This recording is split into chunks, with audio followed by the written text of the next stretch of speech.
यह कहानी एक सर्द अंधेरी रात की है। पूरा गांव गहरी नींद में था। हवा में ठंडक थी और आसमान में घने बादल छाए हुए थे। चांद की रोशनी भी इन बादलों के पीछे छुपी थी।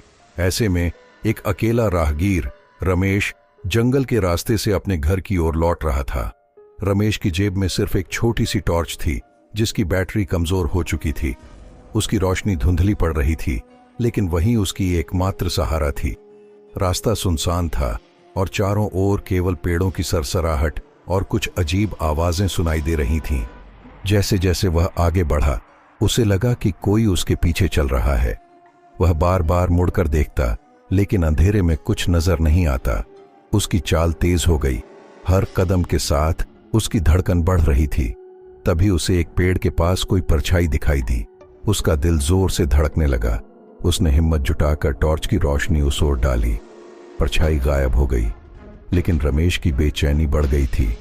जंगल के बीचों बीच एक पुराना मंदिर था। रमेश ने सोचा कि वह वहां थोड़ी देर रुककर भगवान का नाम ले ले, ताकि डर कम हो सके।